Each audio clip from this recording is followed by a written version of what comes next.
Hello.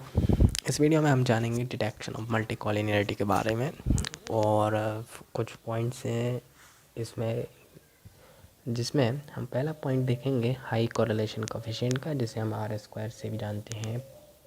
और जैसे कि आप देख पा रहे हैं कि फर्स्ट पॉइंट में ये लिखा हुआ है pairwise correlations among independent variables might be high.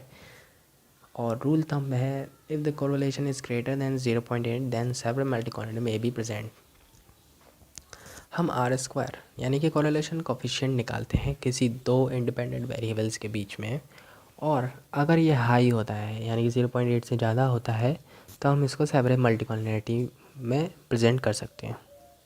दूसरा पॉइंट है high R square with low t statistic values. दूसरा है कि हाई आर स्क्वायर हो साथ ही में उसके लो टी स्टैटिस्टिक वैल्यूज़ के साथ।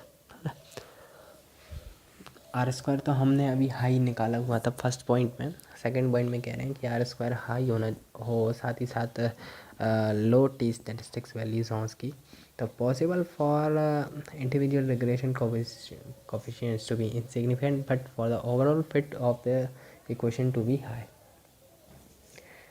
थर्ड पॉइंट यहाँ पे देखने को मिलेगा हाई वेरिएंस इन्फ्लेशन फैक्टर, जिसे हम शॉर्ट में VIF के नाम से भी जानते हैं। VIF जो है हमें मल्टी कॉलिनियरिटी डिटेक्ट करने में मदद करता है।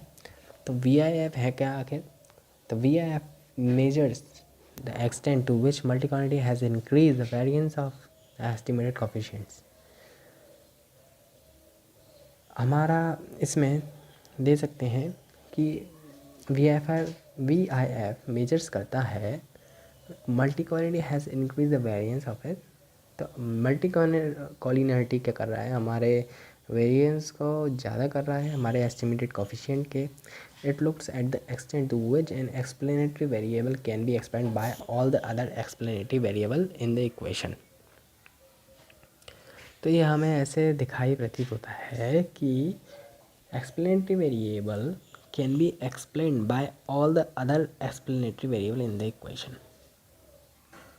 जो एक एक्सप्लेनेटरी वेरिएबल है वो बाकी सभी एक्सप्लेनेटरी वेरिएबल द्वारा हम उसको एक्सप्लेन कर सकते हैं। तो VIF तो आपको एक थर्ड पॉइंट जिसे आप नोट कर सकते हैं। तो थर्ड पॉइंट, तीन पॉइंट यहाँ पे मैंने बताया आपको कि किस तरीके से मल्टी कॉलिनियरिटी यहाँ पे हम डिटेक्ट करते हैं। इसके बाद हम देखेंगे रेमेडीज़ के बारे में।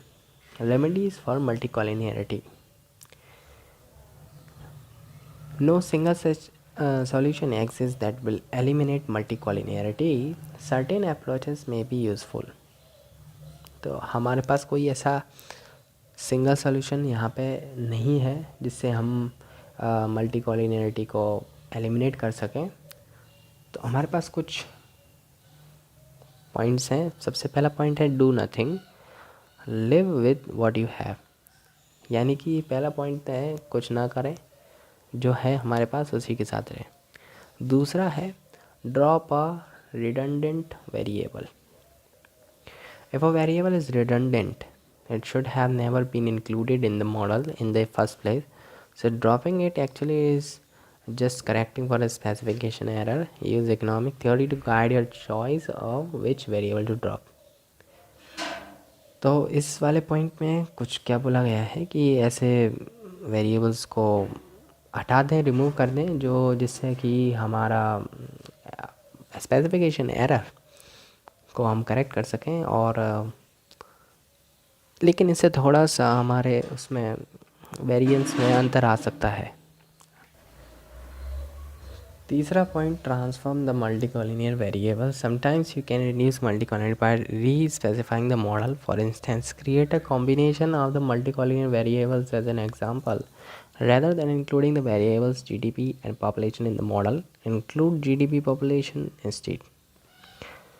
तो हम इस तीसरे पॉइंट में ये है कि जो वेरिएबल्स को हम ट्रांसफॉर्म कर सकते हैं किसी दूसरे वेरिएबल से।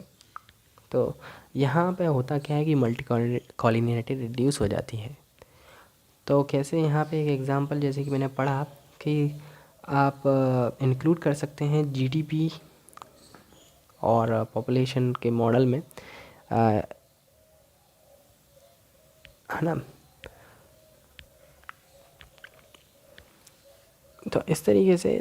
और चौथा पॉइंट यहाँ पे आपको देखने को मिलेगा, increase the sample size. Increasing the sample size improves the precision of an estimator and reduces the adverse effects of multicollinearity. Usually adding data though is not feasible. तो यहाँ आप देख सकते हैं कि किस तरीके से हम सैम्पल साइज़ को बढ़ाते हैं। हर किसी सैम्पलिंग में अगर सैंपल के साइज़ को बढ़ा दिया जाता है तो उसके प्रिसीजन में भी बढ़ोतरी देखने को मिलती है। और मल्टीकॉलिनियरिटी इसका अपोजिट होता है। मल्टीकॉलिनियरिटी हमें थोड़ी कम होती हुई दिखाई देगी। इस तरीके से हम अपने सैंपल साइज़ को बढ़ाकर भी मल्टीकॉलिनियरिटी कम कर सकते हैं। तो यहाँ पे 4 पॉइंट्स हैं। अगर आप और भी डिमांड करते हैं पॉइंट्स की तो मैं आपको और पॉइंट्स भी ला सकता हूँ, लेकिन आप कमेंट करें वीडियो में और मैं इसमें और पॉइंट्स ऐड करवा दूँगा। Thank you.